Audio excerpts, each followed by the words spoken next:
Alright, in this video I'm going to break down the plot of Act 2 of the Gears of War book Ascendance. It's the prequel book to Gears of War 5. I uploaded Act 1 last night and hope to finish the book, all 3 acts, before the new game came out tonight. But I procrastinated too much, so pretty much after I finish this video and upload it, the new game will be coming out. If you don't know, it's supposed to be released tonight at 9 p.m. for anyone who purchased the Ultimate Edition or got the Xbox Game Pass. And for this video, the characters, they get split up in Act 2. So instead of going back and forth like they do in the books, I'm just going to focus on one plot line at a time. So I'm going to do Marcus and Kate first, and then I'm going to go over the JD and Dell chapters. I feel like it'll be easier to follow since my main goal is just to give the major plot points for people who want to fill the gap between what happens in Part 4 and 5. And it'll be less entertaining, but be more easier to remember what happens this way. Alright, so Marcus and Kate. So they're making their way through the ruins outside the city after leaving New Ephyra. Outside the city was devastated by the Hammer of Dawn strikes with the war against the Locust. Along the way they fight off Pickers.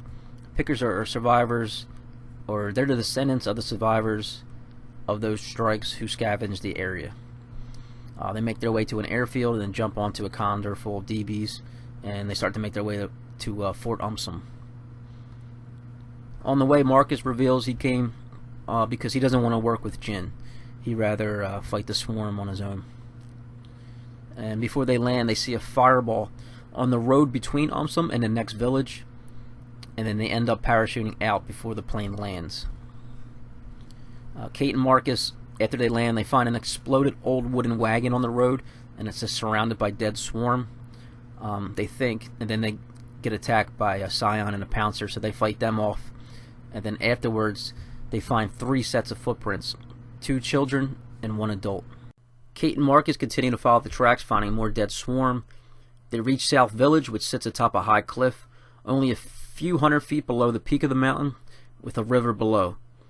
They clear the village, make sure it's clear, and then they check the main hall.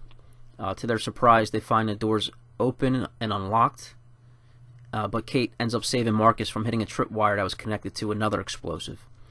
But there's no signs of the twins, Eli and Mackenzie. So they leave the bomb trap in place, and then they head over to the cliff where they get attacked again. Kate ends up baiting a drone into the main hall and then killing it with that same trap. Afterwards, the two take a basket connected to a winch down the cliff.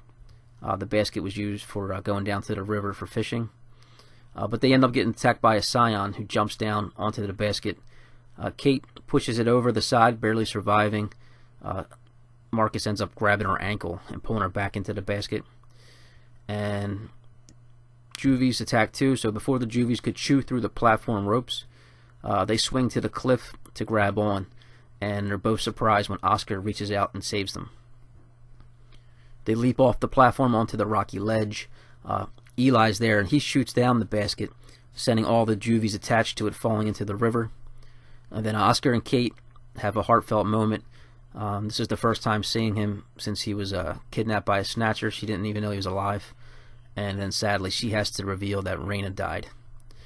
So then they follow Oscar into a tunnel carved into the cliff wall, which leads into a room where they got chairs and a table. So Oscar and Marcus have some tension, but they're polite. So you know Oscar, not a big fan of the cog. And then Oscar updates Kate on escaping from the Snatcher and meeting up with Eli and Mackenzie and how they've been surviving on their own. And then she updates him on the Swarm, and then to his disappointment, her meeting with Jin. He's not happy that she went to New Ephyra.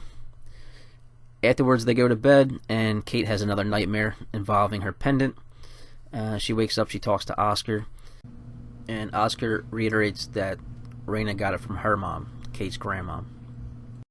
Alright, so later on, Marcus and Kate, they follow Mackenzie through the tunnels, avoiding all of her traps, and along the way, they can hear the scratching of the Swarm above them.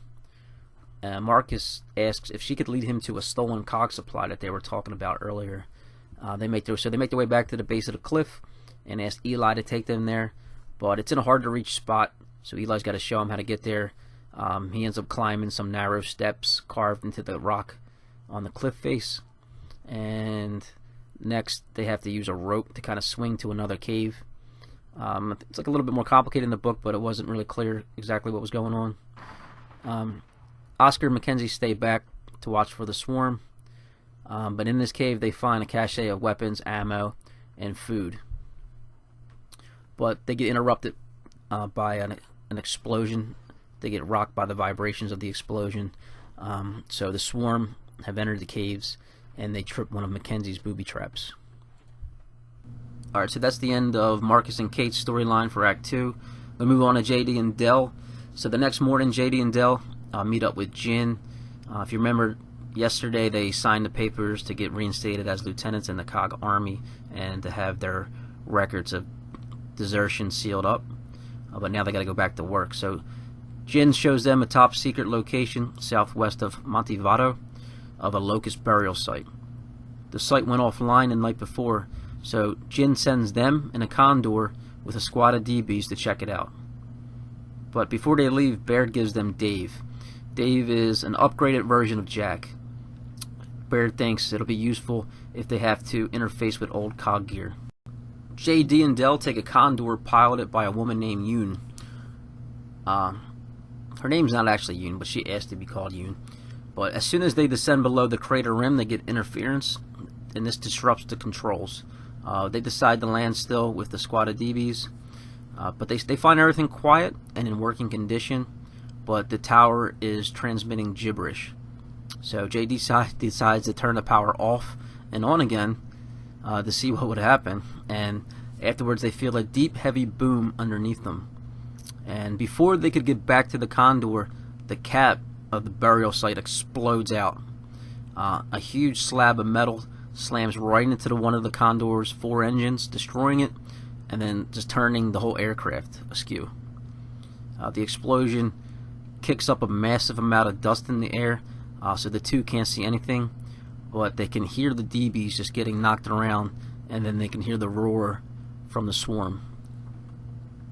So the two find cover in an old foreman's office. Dave, he leads them there through the dust, and he unlocks the door for them.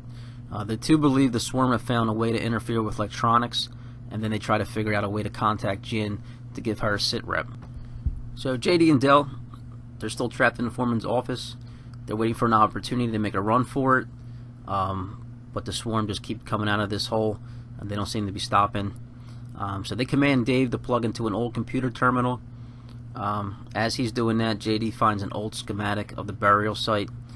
They locate the motor pool, and Dave reveals that there's an option to activate an old hauler by remote vehicle control, but they have to get them online first.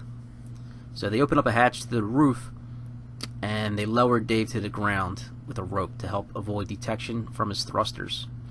So Dave makes his way slowly to the motor pool, and using his ability to interact with the old COG gear, they power up 2 old haulers. So the two, they sneak off the roof and climb into the vehicles. Del sets his truck on a path right for the opening of the burial site, and then he jumps out and he makes his way to the top of the other hauler with JD, which they put in the follow mode. So the swarm focuses their fire on the first truck that's empty, and then the first truck slams into the hole where the swarm are coming out of, and then the second hauler slams into the back of that one, pushing it deeper into the hole, jamming it up. Before it hits, JD and Del jump off, and then they land hard on the concrete rooftop of the structure. So then the two, they climb up these rusty stairs that lead to the base of the ventilation tower, all while avoiding enemy fire. Dave, who has been with them this whole time, he ends up taking a blade from a buzzkill right into his body.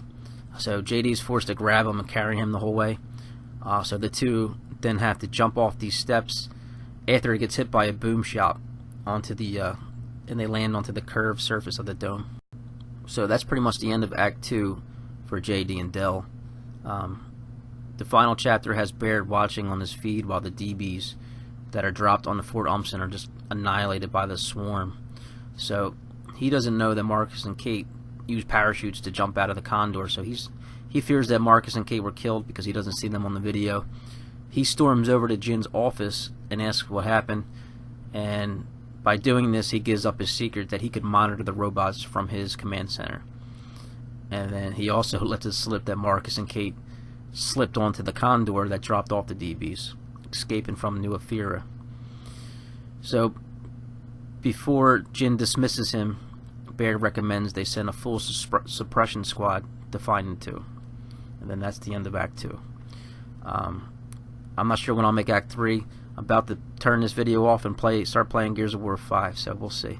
Thanks for watching. See you guys later. Bye.